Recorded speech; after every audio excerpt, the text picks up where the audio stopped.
In this video, I'm going to show you how to make $100 a day trading cryptocurrency using technical analysis, although this can be applied to any tradable asset. What I'm not about to tell you to do is to scan a bunch of news sites, follow social media accounts, or any other tricky process, putting you at the whim of some other external factor. This process keeps you 100% in control of your outcome. Welcome to the channel, my name is Michael and thank you for joining me.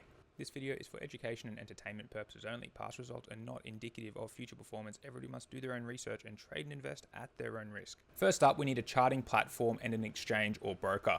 I use TradingView for my charting platform and it's completely free to set up and use. You can also get a paid version where you can upgrade to get additional features such as alerts and different indicators, but I find the free version will definitely be enough to get anybody started on the right foot. You'll also need an exchange or a broker. I use interactive brokers for the traditional markets and also SwiftX. Now SwiftX is for Aussies and New Zealanders for spot trading, and ByBit for leverage trading, although ByBit also offers spot trading too. And I'll leave some links in the description below. There are a bunch of sign-up bonuses and perks from those links below where you can get yourself some free Bitcoin and also other deposit bonuses too, so check them out. But before we get into the nuts and bolts of making $100 per day, we'll go through a few of the fundamentals and the basics. Starting out, we'll look at the different chart types. Now on the screen, you can see what's called a bar chart. We can also change to something like a candlestick chart or even a line chart. But what they're doing is just giving us the data for a set period of time and also just plotting that on the screen. So with the line chart, typically you can look at a line chart based on the close of each period. So if we're on a daily chart, it would be the closing price of every day and it just plots those lines and draws obviously a line. Whereas if we're looking at something like a candlestick chart or a bar chart, it's giving us much more information because we get the opening price, the closing price, and also the high and the low price. So for a candlestick chart, if the bar is red, it means that the market opened higher and closed lower. Whereas if it's green, it means the market opened lower and closed higher. And the same is true for a bar chart as well. They give us the same information. Some people prefer candles, other people prefer bars. I prefer bars, and you can get different kind of patterns between which chart you're actually looking at. I learnt on bars when I started, and that's just what I've always stuck with. It's also what the masters who've come before me use, such as Wyckoff and also W.D. Gann. So I just tend to stick to the bar chart myself. But what this is doing is just giving us that information. We can also change the different time frames. So like I said before, this is the daily chart. So every bar represents one day. Whereas if I go down to something like the 4-hour chart, we can see each bar represents 4 hours. So that's all we're doing there when we're changing this, the different time frame.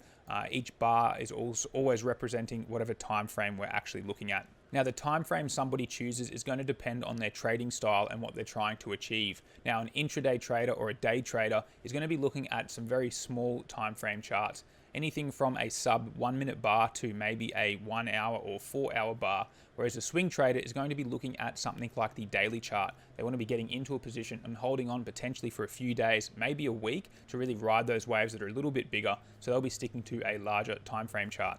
You can also add different indicators and tools to the chart, which will give you a different perspective on the market. You can see on the bottom of the screen, I currently have the volume scale selected. So this is the amount of transactions that are actually going on. So for you to add the volume to your chart, go up to the indicators section on the top of the screen. You can type in volume. And as you'll see, we can just select that basic volume looking indicator right there. Now I already have mine on the chart, so I can just go ahead and delete one because I don't need two. What you can also use is different drawing tools. Now I use the 50% tool and also the trend line quite a lot. So we can see the trend line here. If that's not what you see on yours, there's a little arrow on the right and you have a bunch of different tools. So I have the trend line selected and also the 50% as well. So if you don't have the 50%, it's just the fib retracement. And to set that up, you can see that I only have one line on there. I just double click it, change the settings and leave everything but nothing but 0, 0.5 and 1. That's how I get my 50% point, because it's simply just a calculator measuring from a high to a low. You can see how it adjusts no matter where the price points are. As for the trend line, that's just simply a line and we can use it to join a couple of highs or lows. And if we want to shoot them off to the side of the screen to look at future support and resistance, we can extend the line to the right, as you can see there. So they're the two tools I'll be using in this particular tutorial, but obviously you just have to be aware that there's a bunch of other indicators, tools and techniques. So the reason someone would use different tools and techniques is just to get a different perspective on the market. It's all about using the data that we have to see if we can make it to be something a little bit more usable looking forward, because we're always trading the blank side of the screen, the unknown. This is all the known, and we're using data from the known to look forward that little bit to see if we can get some kind of insight into the blank side of the screen, or at least that's what I try and do, and we can get those odds in our favor, more often than not, especially after a bit of practice and experience. So if I was to be drawing some tools on this particular chart right now to get some kind of insight as to where we may see some support and resistance into the future, I could simply just use the 50% tool going from the highest point on the screen down to the lowest point on the screen, and also just shoot some trend lines as well off into the future to see where we may be seeing some support and also some resistance. So I'll just keep this pretty simple so we have something to work with moving forward, and we can just kind of get some support and resistance lines in the future. So we're just going to be expecting that the price may reach these lines and potentially just bounce away from them, find some resistance like it had done in the past. We had a previous top as well, and that acted as some resistance the next time the price got up to that point, just like it had done in the past as well. We had previous support, and the price came down, and then we had some support once again, and the market bounced away. So that's just basically a very simple way of looking at some tools. We have our 50%, we have our trend lines, and then also just some support and resistance. Now, if you do want to shoot some support and resistance lines off into the future, we can just use something like the trend line once again, and just also shoot it from a low, and then shoot it across the screen. And we also have some underside support lines should the market fall back that low.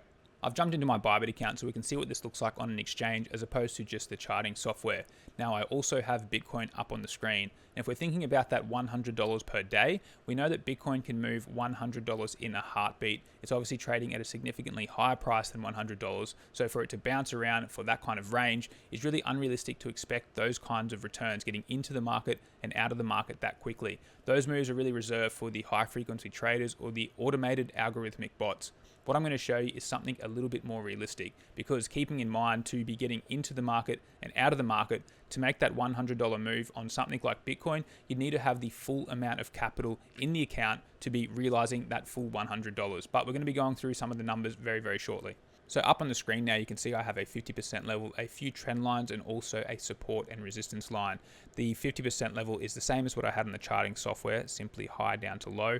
Also some resistance overhead with just a straight trend line, and then also obviously the trend lines going from high down to high and then low up to low.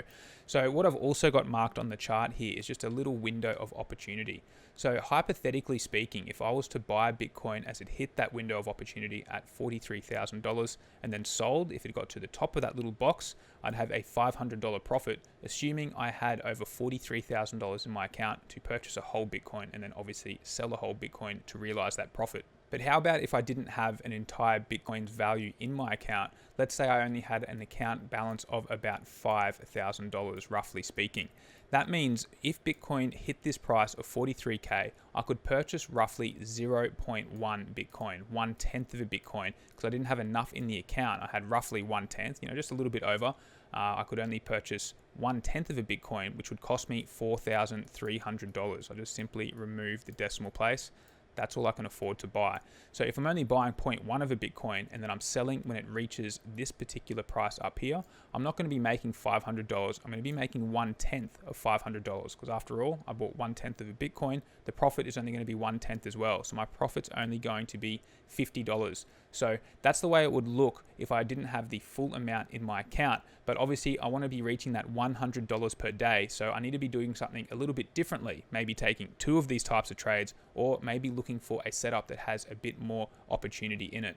So what you can see now in this hypothetical example is I've just opened that window of opportunity up to $44,000. So using the same $5,000 account, I'm only able to purchase approximately 0.1 of a Bitcoin, meaning I only have 0.1 of a Bitcoin. And if I was to reach that target of $44,000, instead of making $1,000, because I'm not trading a whole Bitcoin, I'm trading 1/10, I'm only going to be making $100. So in that situation, I'd be able to reach my target of making $100 per day with a $5,000 account, not using any leverage at all, simply buying and selling 0.1 of a Bitcoin. Provided there's at least a $1,000 move, I can profit that 1/10 of the move, making that $100. But how about if I only have an account of $3,000? That's where things get a little bit interesting. Now, looking at an example, when I only have a $3,000 account, I can no longer purchase 1/10 of a Bitcoin. A whole Bitcoin is $43,000. 1/10 of a Bitcoin is $4,300. Now I have this set up where I have a $1,000 window of opportunity based on the price of Bitcoin. So I want at least 1/10 of a Bitcoin to be able to profit that $100. But $3,000 is not going to get me there because I need $4,300. So this is where something like leverage comes into the equation. Provided I've done my research and I have a plan and I know what I'm risking, I'm going to have more on risk soon, I can use something like leverage so that I can use this particular setup with the account size that I have to reach my target. Trading is risky, let alone trading with leverage, so it's certainly not something I recommend to anybody, especially someone who's new to this game. Most traders do lose money because this game's tough. Now it's tough not only because it's difficult to identify profitable trading setups, but because there's also a significant mind game that's going on when we are trading. Like I said before, using leverage is incredibly risky because you can actually lose more money than is in your account. It's using borrowed money from a broker or an exchange to speculate in hope of obviously making some profits with money that you don't actually have, so you can have bigger positions. So for that reason, I don't recommend it to anyone, especially if you're new to this game. But I have been asked by a number of people to talk a bit about leverage trading and talk about what it is, how it works, that kind of thing. So that's why we're here. So the reason a broker or an exchange would lend someone money is the same reason that a bank would lend someone money to buy a house. The person doesn't have enough money, so they go to someone to borrow some money. And with the trading side of things, if you want to be borrowing or trading with more money, you have to borrow that money from somewhere, and that's where the broker or the exchange comes in. But of course, there is always a cost of doing business. They're not in it for, for good service or for goodwill. They want to be making money too, and they do that by using things like trading fees, also borrowing fees as well. You can also get yourself rebates depending which way you are using these things, but we'll just go through a few of the intricacies of how that actually works. On the fee side of things, some brokers and exchanges will just charge a outright fee per transaction. So it doesn't matter what you're doing in there. Every time you make a trade, you're buying or selling, there'll be a flat fee or either a tiered fee based on how much you're buying and selling. Other platforms will have what's called a maker fee and a taker fee. So with something like ByBit and other crypto exchanges as well, especially when you're using leverage, if you're using market orders or stop market orders, something like that, you're going to be taking liquidity out of the market because you're just getting out at the next available price. So in those situations, you're going to be getting charged a taker fee, and that's the commission side of things. That's where the broker makes their money or the exchange makes their money, and obviously the user is getting the benefit of just getting into or out of the market at that next available price. Using something like a limit order, you're actually putting liquidity into the market because you're not getting into and out of the market at whatever the price is right now. You're putting orders and creating liquidity. So the exchange is actually going to give you a rebate. And you get a rebate, you get paid to put those orders into the market. And once again, you'd be using different kinds of orders based on whatever strategy is being deployed in the market. Sometimes it's worth paying that fee to, use and execute a system that you want to be using. Other times it's a different kind of system and you just have to take that into consideration as well. In addition to transactions costs, there's also borrowing costs as well because the user is borrowing money they don't actually have. Just like borrowing money for a house, you're paying the bank interest rates, you're paying them fees, that kind of thing as well. So it's no different in the markets. You have a borrowing rate that you need to pay. So in this case, you can actually see at the top of the screen the funding rate countdown. So if there's a leverage position on, being held in the market, you're going to be charged 0.01%. This is for Bitcoin every 8 hours. It will count down. It will charge your account based on this particular rate. Whereas you can also get rebates as well if you're short in the market because once again, you're providing liquidity. So it does depend what the position is in the market. That's kind of how it works. So you have your transaction costs by the maker and taker fee. You also have the funding costs, basically like a holding cost of holding leverage position as well. That's what the funding rate is at the top. So coming back to this example of trying to make $100 off my $3,000 account, and I have a window of opportunity of about $1,000. So I need at least 1/10 of a Bitcoin because 1/10 of 1,000 is $100, and 1/10 of a Bitcoin is going to cost $4,300. So since I don't have enough in my account to purchase 0.1 of a Bitcoin, I'm going to need to use something like leverage to get that position. To check the leverage settings that I have on my account, I can go up to the top here and click this button where it says cross. Now, anybody looking to explore this further must do your own research and understand the difference between cross and isolated margin modes. In a nutshell, cross margin mode is going to risk everything that's in my account for this particular position, whereas isolated is going to risk only what I'm putting up for margin. I can also toggle between the different leverage settings. So 100 is full beast mode and 1x is no leverage at all. So I'm going to leave it to 10x leverage just for simplicity so we can go through this example and hit confirm. So as you can see, if I was to use 10x leverage to purchase this 0.1 of a Bitcoin, I'd only have to put up $430 worth of margin to take this particular trade. I've also got a note here with $3,000 in my account for this hypothetical example. If I was to use 2x leverage, I'd only have to put up half of that 0.1 of a Bitcoin, coming in at $2,150. So in that case, I could still be using my $3,000 account to take this hypothetical trade. To show you what this looks like in terms of an order ticket, on the right hand side of the screen, this hypothetical example, if I wanted to be purchasing Bitcoin at $43,000 with my $3,000 account, I already have the margin setting set to 10x. I want to be entering if the price is greater than or equal to. So I use a conditional order and a trigger price of that $43,000. Now we know I want to be purchasing 0.1 of a Bitcoin. That's what I need to profit the $100 from a $1,000 move. So in the quantity, I put in 0.1. And now I've also got buy long with TPSL. That means take profit and stop loss. So in this example here, the take profit is $44,000. And at the little small writing at the bottom, you can see the expected profit would be $100 USDT.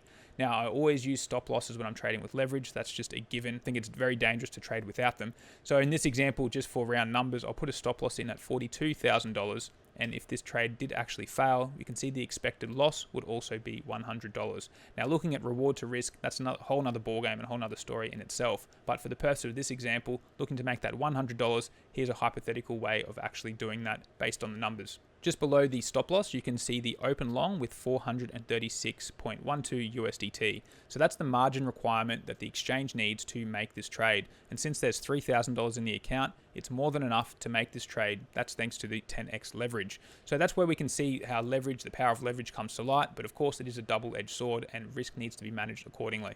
In this video, we went back to the beginning, looked at charting software, brokers, and exchanges. Then we delved into different chart types, timeframes, indicators, and tools. From there, we looked at a hypothetical example and broke down from spot trading, as in using the full amount to make that $100 per day, and also using leverage as well, looking at the inner workings of leverage, different costs and fees.